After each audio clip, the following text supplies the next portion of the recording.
Hey, what's up guys? Welcome back to Retro Pop Planet and welcome back to another custom collectible. I haven't done one of these in a while because I really haven't had the time, but also I haven't been thrifting. And if you've been following my channel for a while, you know that I like to upcycle thrift store scores. So about a month or two ago, I was in the local Salvation Army thrift, and I usually go there for the clothes. For example, I found this vintage Gecko Hawaii late 80s early 90s t-shirt for like 99 cents, but one section caught my eye, and it was the ceramics and stoneware section, which I don't normally go into, but last year around this time I came across this wolf set that I repainted and customized on this channel. But I came across these 3-pack or 3-set or whatever you want to call it, martial artists. I believe they probably were purchased overseas in some sort of a gift shop.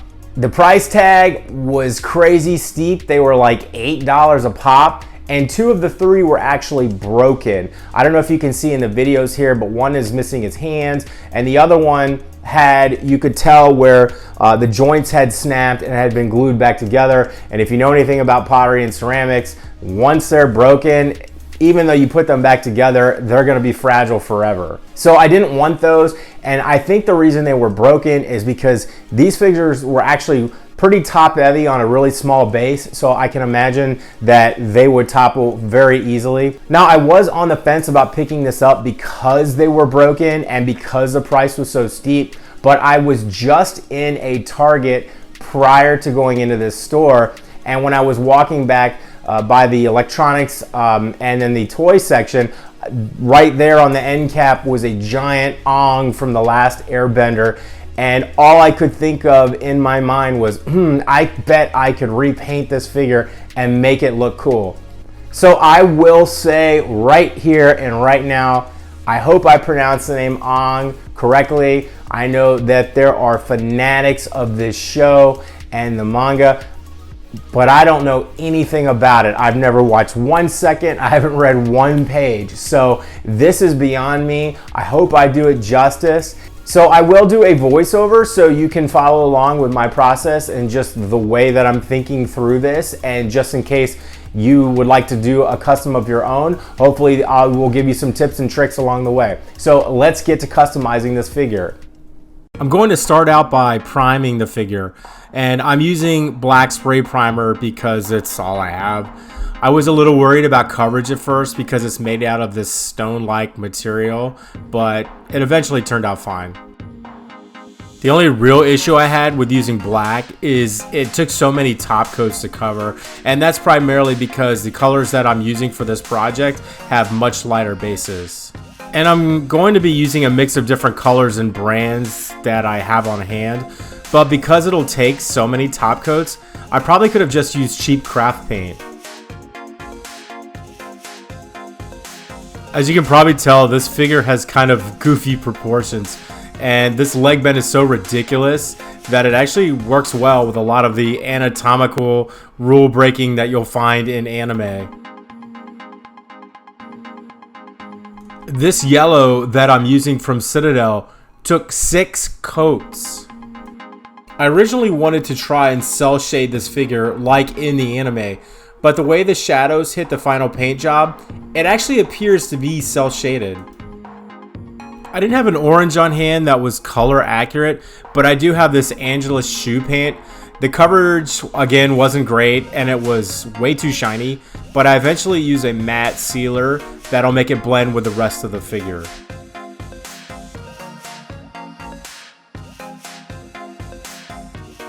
Now I'm getting to the hard stuff. I need to figure out a way to do the eyes and the arrow tattoos. I have a feeling that the arrows are going to be a beast. I'm starting with the easy stuff first, the leg spats or whatever they're called. And then the oh so satisfying tape peel. The eyes turned out to be a lot easier than I initially assumed. I just used a combo of small brushes and toothpicks.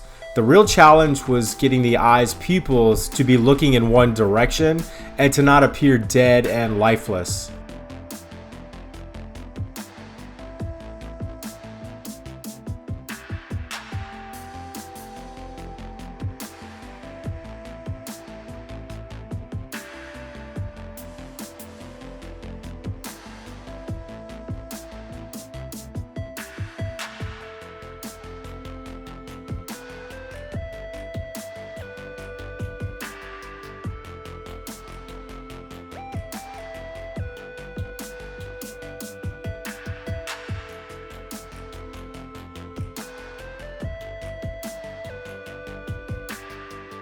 I think they turned out pretty cool, so now I'm going to seal all of this in with the matte finish.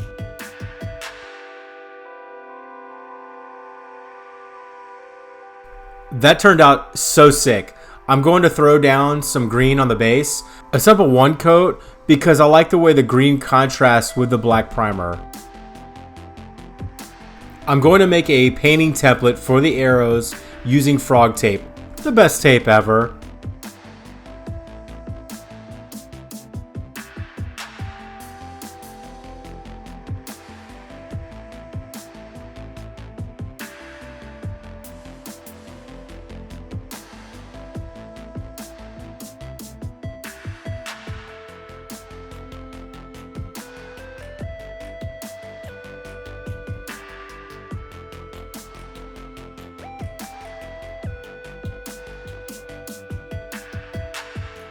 Here's a top tip for painting within a template.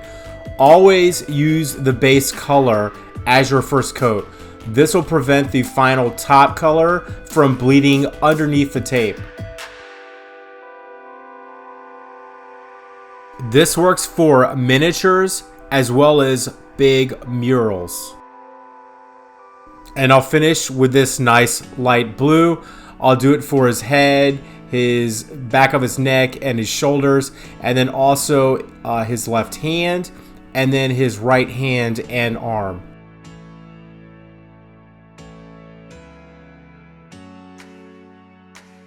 I probably should have let it cure overnight, but I got greedy and lucky. It came out awesome.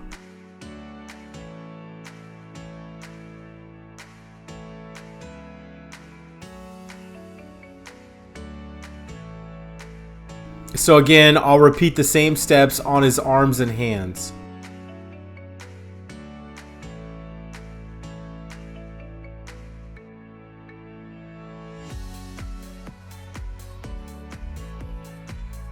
At this point, I thought I was done, but I walked away from the project for a week, and then I realized I needed to add Aang's Airbender staff.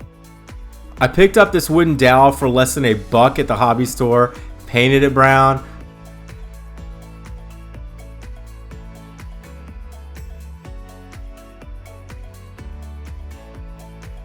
cut the wood, lost the wood, digged around on my wood floors for a half hour because it was the same color as my floors, and then pressure fit into his hand. And I didn't need any glue. I also found this cheap ribbon at the Walmart for $1 that when knotted around his waist looked so dope.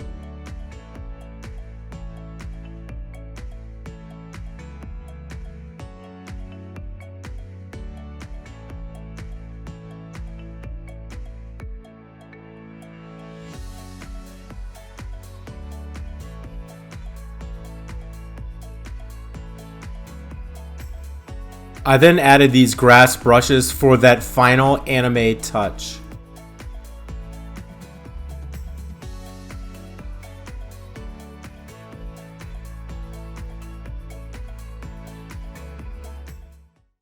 Alright guys, welcome back. I hope you enjoyed that. I hope I was true to the source material. I thought this was a super fun project. You know, just throw on some music and vibe out to, you know, whatever you're listening to, and just get creative. As I was going along, this project just started taking shape, and I was just following its lead, and I really just had such a blast doing this. Before we get to those turnaround shots, let me know what you think in the comments. How did I do? How does this rate on a fan art scale? If you want to see more videos like this, please subscribe to the channel. Stay tuned because I've got a bunch more. I was thrifting along a couple days and I came across some really cool and hard to find unique items. Stay tuned for that also. But without further ado, let's get to those final shots, and I'll see you guys on the next one.